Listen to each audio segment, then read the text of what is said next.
জয় গুরু বন্ধুরা, আজকে আমি রান্না বয়ে দিচ্ছি। দেখো আজকে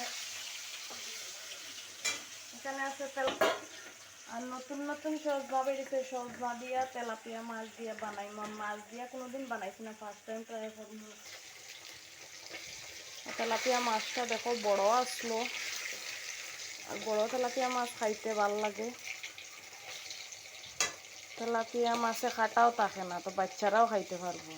মাছের মুন্ডু দেখো, মুন্ডু বড় বড় মাছের মুন্ডুটা আমি খামু। আমার মাছের মুন্ডু খাইতে ভীষণ ভীষণ ভালো লাগে।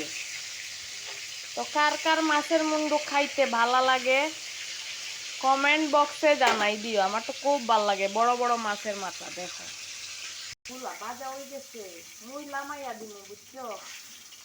কত বড় বড় মুন্ডু,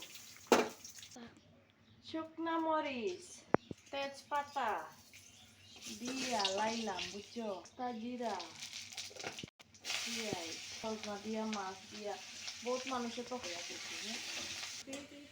ঠালের রাঠা দেখো সজনাটা আলুটা টমেটোটা ছাড়ি দিলাম, কত বাজা লাগে। দেখতে তো ভালো লাগে, খাইতে তো সিলাই দেবে প্রভু করে শুনবো। হ্যাঁ ডাকনাটা খুলিয়া লবণ আর কাঁচামরিচটা দিলাম। তো ওটার ভিডিও করতে পারলাম না, ঠিক আছে বাকিটা দেখতে থাকো। দেখো কি সুন্দর কালার পাইছি। আবার দেখা দিয়ে দিলাম মশলাটা দিলাম হলুদ জিরা গুঁড়ামরিচ পানি হয়ে গেছে একদম বালা করে। আর তরকারি বালা করে যত সাপ্লাই দেয় জিরিটা দিয়ে দিলাম। এখন ডাকিয়া দিলাই জালটার পরে তরকারিটা তো পুরা জাল উঠে গেছে। দেখো কি সুন্দর কালারটা হয়েছে। এখন আমি মাছটা দিয়া দিমু। মাছটা আমার মুন্ডুটাও দিমু। না না সরি, আমার মুন্ডু না, মাছের মুন্ডু।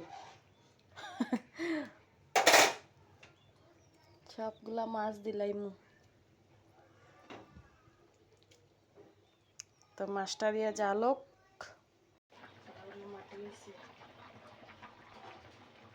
কি কি কি সুন্দর সুন্দর সুন্দর হয়ে গেছে।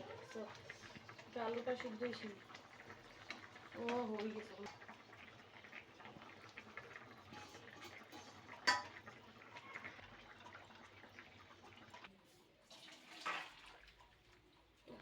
এক গামলা হয়ে গেছে। দেখো দেখো আমার মাছ তরকারি হয়ে গেছে, কি সুন্দর দেখায়নি।